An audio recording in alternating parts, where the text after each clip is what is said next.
যদি কারো মোবাইলে এই অনলাইন ক্যাসিনোর কোনো অ্যাপস পাওয়া যায় সেটাই তাকে শাস্তি দেওয়ার জন্য যথেষ্ট। 2 বছরের কারাদণ্ড এবং 1 কোটি টাকা আর্থিক জরিমানা অথবা উভয় দণ্ডে দণ্ডিত হবে। যারা খেলবেন এই অনলাইন ক্যাসিনোতে, যারা মনে করবেন যে এটা লটারির মতো টাকা উৎপাদনের একটা ভালো জায়গা, টাকা পাওয়ার জায়গা, তারা যেন দুবার ধর্মের কথা যদি বলি, দেশের আইনের কথা যদি বলি, কোথাও যেটাকে অ্যালাউ করে না সেই কাজটা করে আমরা এরকম দণ্ডে দণ্ডিত হতে যাব না। আমরা মানে শয়তানের ধোঁকা বলেন বা খারাপ কাজে আমরা উদ্বুদ্ধ হব না, ভালো কাজে থাকব।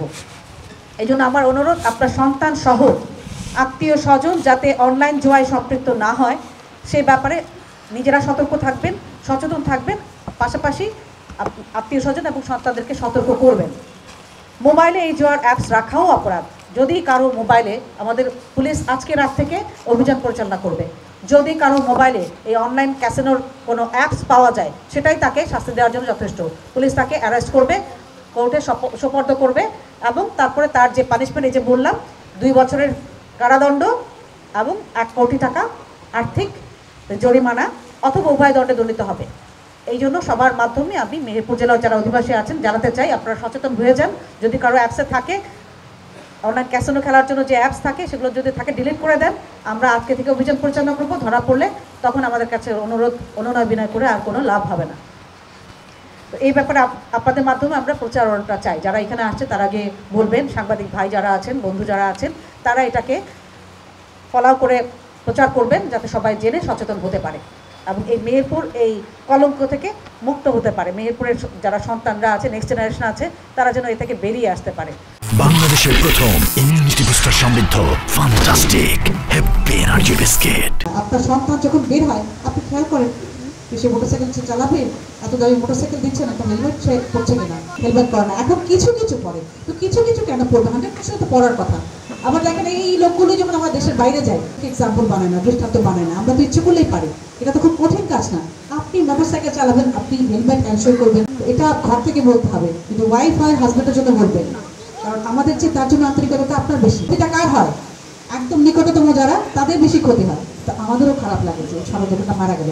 বিশেষ করে মেয়ের বাবা থানায় এসে অভিযোগ দেন যে আমার মেয়েকে নিয়ে পালিয়ে, যেহেতু তার বাবা অভিযোগ দিয়েছে। আমরা যখন তাকে ধরে আনি তখন কোর্টে গিয়ে তাকে আবার একটা জবানবন্দি দিতে হয় 22 ধারায়। তাহলে কি হলো? বাবার সে অভিযোগ খারিজ হয়ে যায়, বাতিল হয়ে যায়।